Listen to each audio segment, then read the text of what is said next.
What's up guys, Quick Shift 636 here, back with another Motocast Monday to help you power through your week. If you're a new listener, what I do with this Motocast is talk about what's going on in my life, motorcycles, racing, as well as let you know who you need to keep an eye out for in this motovlogger scene. If this is something that interests you, please hit that subscribe button so you don't miss a thing. If you're a returning supporter, thank you so much for everything that you do, and I hope I can continue to make great content that you'll enjoy. Now, let's go ahead and get into it. What's up guys, Quick Shift 636 here, back with another Motocast for your Motocast Mondays, and man, we have a lot to go over, a lot of racing stuff to go over. We're about to finish the month of January, about to start getting the racing season, racing season officially kicking off in March. However, one of our local tracks, they're starting to run already for testing tunes, so like I said, we got a lot to do, man. And when you think about winter and stuff like that, we always, man, I can't wait to the spring. Well, we're not even waiting to the spring. We're still in winter, and we're already getting after it and stuff like that. So it's fun, but damn, there's a lot of things to go over. Now, real quick, just some quick announcements. Just a reminder, on March 8th and 9th, that's March 8th and 9th, here in the Alamo City Motorplex in Marion, Texas. That's going to be Bounty Hunters 4. That's correct, Bounty Hunters 4. Now that's a super exciting event. I can't wait to be out there and check that out. If you guys are unfamiliar with No Prep and how that whole series works, and also with Bounty Hunters, I've got a few videos on my YouTube channel. Stop by and check it out.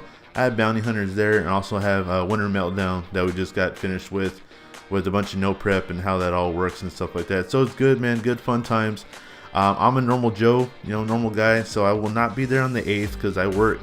I will be there on the 9th recording live and stuff, so come check it out, man. Just look for the giant logo on the back of my shirt that says Quick Shift 636 and come say what's up, man. Come say hi, and I would love to meet you guys. Also, on March 16th from 6 p.m. to 10 p.m. at Wood Cycle Country, man, they're going to be hosting their bike night with freaking Jason Britton and Team No Limit there. That's right, Jason Britton and Team No Limit there. Please come over there and stop by. Check it out, man. Check out Wood Cycle Country and their awesome shop, their awesome store with tons of merchandise, tons of bikes, just everything there. Hooters will be out there. They got DJs out there. And then, of course, you're going to see Team No Limit get down. And trust me, they do not disappoint whatsoever. I'll be out there. I'll be out there recording, be out there meeting everybody. Come say what's up, guys. I'm very, very excited to meet you guys. Hopefully, what I would like to do is, for the local riders, is I'm going to try to get my bike over there, man. That's right. I'm going to try to get my bike over there so you guys can come check out Reptile, man. I always talk about it. I always post her on Instagram and stuff, but come check it out and stuff, and let's just have a good time. So again, that's March 16th, 6 p.m. to 10 p.m. at Wood Cycle Country in New Braunfels, Texas, man. Stop by, check it out, come say what's up, and let's have a good time. Gia. Now, we have to get into something very, very important. Very, very important. And what's that important thing? Freaking MotoGP. That's right. Freaking MotoGP is about to get down, guys, about to be underway. They're already doing the bike unveils, man. Ducati did theirs first. Honda did theirs next. And again, just kind of reminder with Ducati, that's Andrea Dovizioso and Danilo Petrucci. And then, of course, we have Honda, Mark Trash Marquez, and Jorge Trash Lorenzo. I don't like Jorge Lorenzo either. But it's okay. It's okay. That's just my opinion. But they just unveiled their new bikes, guys. And I've kind of talked about this a few times with other people. And I look at these bikes, and with the introduction of winglets, for the front end, to keep that front end stable at hard braking, to keep that front end stable with all the speed. I saw Ducati introduce it first, because Ducatis, man, on their straightaways, they would just pull so hard, but introducing the winglets and stuff. And then you saw to see other manufacturers adapt that as well in their MotoGP bikes. But I remember watching the documentary Fastest, and they had talked about, with motorcycles being so, I guess, basically being like a jet, like a plane, their aerodynamics, the engineering being basically the same, where you're flying on the ground. basically what you're doing. And I started looking at it, and again, particularly the Ducati, man, that bike looks so far from a motorcycle. These bikes are looking so far away from a motorcycle where it's almost looking like it's just the wheels. It's two wheels and that's almost it. Everything else is, looking more and more like a jet, more and more aerodynamic and stuff like that. And it's good. I'm not knocking it. It's good for sure. It's awesome. We're asking these guys to get faster. We're asking these guys to do this and do that, and of course the bike has to kind of complement that, right? To be able to provide the riders the ability to get to that point and stuff. But man, they're check it out if you guys haven't seen it. Like it's on MotoGP's MotoGP.com. It's Ducati and Honda that released their bikes and stuff, and it's interesting, man. It's interesting. I'm really excited to see the remaining manufacturers and how they present their bikes and what their bikes look like. But again, that Ducati one particularly looks so far from a motorcycle and stuff. But I don't know, what's you guys' opinion? Are we getting too far away from what a motorcycle, at least in our minds, may look like? Do we need to kind of tone it down a bit? I don't know. What's your opinion? Leave it in the comments section. I'd really like to know your guys' opinion on that. But let's go over some dates. Okay, so guys, it's the 27th, right? So you're gonna hear this on the 28th. And on February 6th, that is the first test. That's the Ping test, MotoGP. Then we got February 20th. That's in Jerez. That's Moto 2 and 3, test number 1. February 23rd is Qatar MotoGP test. March 1st is Qatar Moto 2 and 3 test. March 10th is the first race at Qatar. The first MotoGP race at Qatar. Guys, that is not that far away. We're right there. We're on the cusp of it. World Superbike is set to follow there up shortly. Hopefully Jonathan Ray can bring in another one, but that's for a separate Motocast and stuff. But man, MotoGP, guys, we're right there. We're underway. I'm super excited to see what's going to happen. Particularly, excited to see with Ducati. Andrea Dovizioso is always strong. Very, very strong competitor. Danilo Petrucci, always very, very strong. Now being brought up to the Premier or to the factory Ducati. Then, of course, you have Honda, right? So if you look at like the situation with Valentino Rossi and Jorge Lorenzo. So Valentino Rossi was dominant. They bring Jorge Lorenzo in. And Jorge Lorenzo, kind of to quote Jeremy Burgess, was designed to push out the old bull. Have the young bull learn from the old bull and push him out.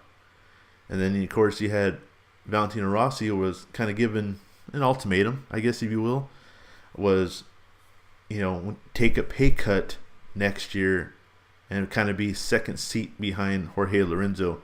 And he chose not to. He chose to say, no, what, screw that, and go to Ducati and run those 2 horrific years at Ducati, just horrible years at Ducati. But Jorge Lorenzo was the top dog. Well, I guess I ask you guys, we have Marc Marquez being the top dog, and just Danny Pedrosa, man, unfortunately just never able to pull off a championship, never able to be a champion, with multiple injuries and crashes and stuff. Some his fault, most not really. But you have Marc Marquez, a dominant figure in MotoGP. I don't like Marc Marquez, but he's a dominant figure nonetheless.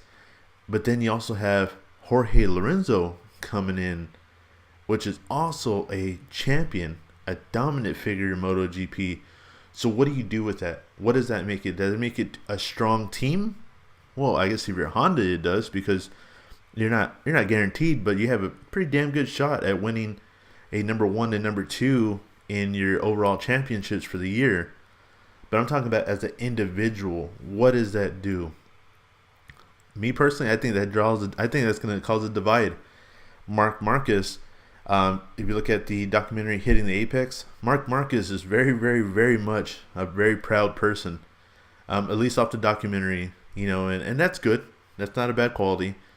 But he's so dominant, and if you watch that documentary, you'll see that he constantly tells you that he got overconfidence that led to this. Well, overconfidence can lead to arrogance. And I see arrogance in Marc Marquez. Not nearly as bad as Jorge Lorenzo, though. This guy, I hope he runs a small helmet, because that's the only way to head check that guy, because his head just blows up from all the hype that he gets and stuff. But he's a damn good rider, so I don't take nothing from that. But what do you do when you have two strong-willed people, two outstanding riders, young bull, old bull, pit together? What do you do with that? I don't know. I think 2019 is going to be damn exciting to see what happens with that whole team and how that all works out and stuff. So I'm excited to see that, man, for sure. And then, of course, you have the best MotoGP rider in the entire world, Valentino Rossi, still leading up the team with Yamaha with Maverick Vinales. So that's a solid team. Maverick Vinales is definitely starting to come into his own. Been coming into his own for a while. You can see where before he switched from Suzuki, he was helping Valentino Rossi kind of slingshot him over a little bit and stuff. And as Maverick got his feet set and started, winning races and start kind of cementing his own status, you can kind of see where, that their team rivals, yeah, they're partners, yeah, but you can see where it's starting to separate a little bit. But Valentino Rossi is still holding his own stuff, so it'd be interesting, very interesting to see what happens with this 2019 season in regards to those changes and stuff. So we'll see, man. Who knows? Who knows what's to come from that? But definitely excited to watch. Now, this year, I am going to do my best to really kind of dive into Superbike, SBK, World Superbike. You guys know I love Kawasaki. Kawasaki is the best. If it ain't green, it ain't mean, right? But my second manufacturer is Yamaha. I like Yamaha, Valentino Rossi. But World Superbike is something I never really followed too much, and I follow MotoGP, and there's so many riders in MotoGP, guys. So I'm doing my best to really immerse myself into MotoGP and understand it more and more and more, really truly appreciate it more and more and more. But I want to get into World Superbike. So for those of you who are into World Superbike, you have your reigning champion, Jonathan Rea, Team Kawasaki, Team 65, right? Well, just a quick info is on February 22nd through the 24th. That is the first race in Phillip Island in Australia, guys. So that's February 22nd and February 24th. So you can look at it. Let's see. Yeah, we're under a month before we start seeing some freaking racing, guys. So I'm excited, man. I'm excited. But like I said, World Superbike, I've always wanted to kind of get into it.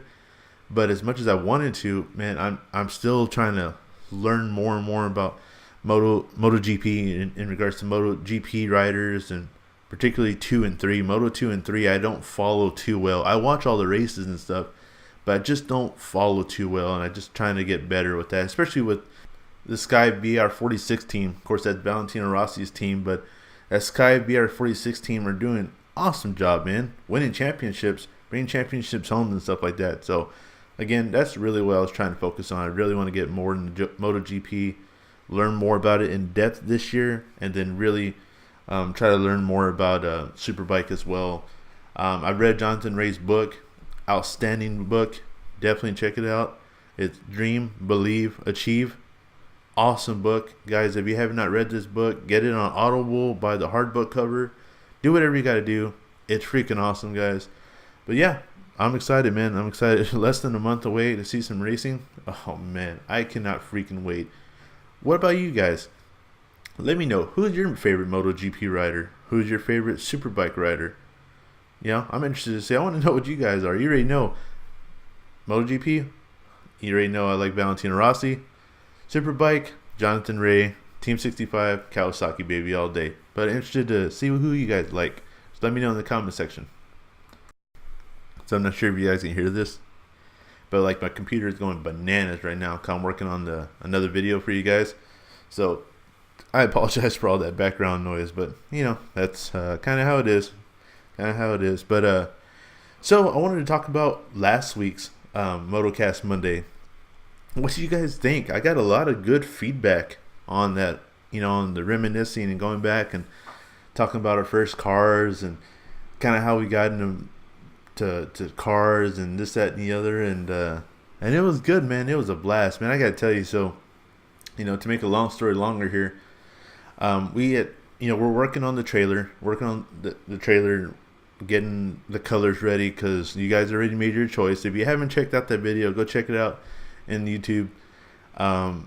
We're getting ready to paint those paint the rims rather, and while we're there prepping, we were just talking and stuff like that, and I'm like, man, I gotta record this, because I've been talking about wanting to do this for a long time, and you guys have been asking for it. So, man, I had set the mic up, and we just bullshitted, man. We just hung out and talked, and man, you gotta understand, my cousin and I, we were freaking tight. We're still tight, That's my cousin. I love him to death, but when we were growing up, we were tight, man. You saw one, you saw the other. That's just because that's how we were. We're just bros like that.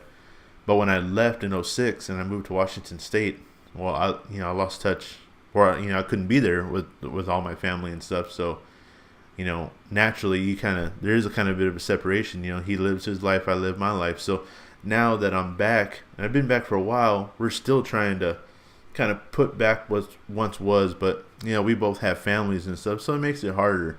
It's just, I guess you get older. It's just being older, right? And I don't know, being older is cool, but being older sucks in some regards, man, especially with that kind of stuff. But anywho, I set the microphone up, man, and we were just talking, just reminiscing on way back when, and the racing and stuff like that, and that used to be done. And it's man, it's 100% real, man.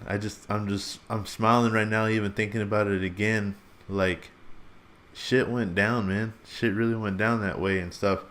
And I'm really, really appreciative that you guys received it that well and liked, what we're doing and the direction we were going with that and stuff. And we definitely are going to get another one going. We have a lot more to talk about, but it's cool, man. It was cool. I want to tell you guys about a quick race real quick. So, my cousin already had his Trans Am, so he had talked about that. So he had his Trans Am. It's a 1979 Trans Am, 10th anniversary. So he got it. It was still in its, in the gray state. It still had the silver from the factory, honeycomb wheels. I mean, this thing looked good. Weathered a little bit, but still looked good. So we're out there in Mexico, right? Because we're racing in Mexico, not on the streets of anywhere else, just Mexico. So we go out there, and I remember we were coming back from coming through military. That's another one we talk about, military in San Antonio. Woo, boy, sometimes. But we're coming back from military, and picture this. So you picture a 1979 Trans Am on the highway, big old odometer shift light, and gauge right on the dashboard. Because that's how he had it mounted way back in the day. He had to let everybody know what's up. So, I mean, this gauge is right there on the dashboard, big old shift light, and set to like real low, so you can like let other drivers know, what's up. This is a race car. So, mind you, this thing's probably, it's automatic turbo 400, so we're probably shifting gears at, I don't know, if you give it a little bit of gas, it's probably shifting itself by 3,500. And I remember we had to set pretty low, so like when you would dog it, you would be able to kind of flick that light on. So you're just driving from stoplight to stoplight or whatever, and just, and then you see the tach come up and hit the light and stuff. But so again, Trans Am's on the highway, and we're just dogging it, and then I forgot, there was a Mustang, I think a Mustang or Camaro that pulled up next to us, and then kind of like gave my cousin the nod in Mexico, right? Gave my cousin the nod, and he gave him the nod back, and I'm like, oh shit, it's about to go down. And of course, this would be one of the times where poor Sony camera, where them batteries were just not too good. But shoot, they hit it, and that Trans Am just squats, just hits. Well, again, that shift light, you had the automatic dial on the back of the on the shift light before you had the pills. So you had the automatic dial in the back. So this thing's probably like set to like $4,000. Well, the Trans Am, we're paying gears around 5,500. So imagine that you're in third gear and that that freaking shift light is just boom in your face. So we're on the highway doing however slow because we're not speeding or nothing. And that shift light is just boom. And I remember seeing that shift light because he's toying with that Trans Am or Camaro. I can't remember what it was. He's toying with him at the time. So just picture that shift light. And I promise you guys, that shift light stayed red for or orange for like the better part of damn near a mile.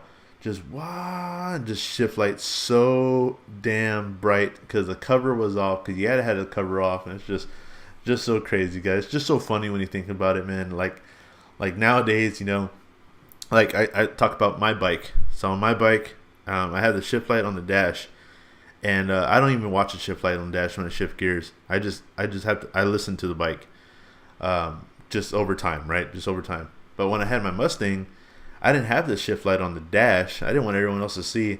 I had it hidden down right between the right by the steering column, right between the dash. So just a little spot, just so I could get a little flicker and stuff like that. But if you look like way back then, look at all the Racers and all the Hondas and what we were doing way back then. You had a 5-inch odometer gauge right on the top where everybody could see. Big old shift light set way too low where it's just blaring light and stuff like that. But good times, guys. It was a blast. It was a blast talking about it. But again, really glad you guys enjoy it. We have plenty more of those to come about and stuff. So just keep a lookout for those, man. It's gonna be really, really good. Well, guys, I hope you enjoyed this Motocast Monday.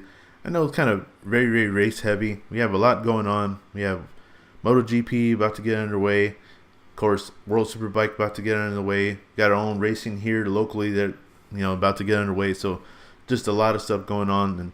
And fortunately for me, because I like talking about that stuff, we're gonna start getting to very, very race heavy, Motocast and stuff like that because there's just a whole lot going on with the racing and stuff. So we'll have a lot of racing in Motocast. I am gonna get back to all my fellow motovloggers and stuff. I do watch all their videos. I do support all their videos and stuff. But I haven't been really giving much shout outs on here with motovloggers that you should be watching out and looking out for and stuff like that. So I apologize with that. But, man, we got a lot going on, man. A lot going on. And I'm a racer, dude. I'm a racer. So I'm going to be talking a lot about it. But, again, I appreciate it. Thank you for taking the time out to support this. And I hope you guys have an amazing day and a kick-ass week. And you already know where I'll be, baby. Catch you on the next one. Cheers.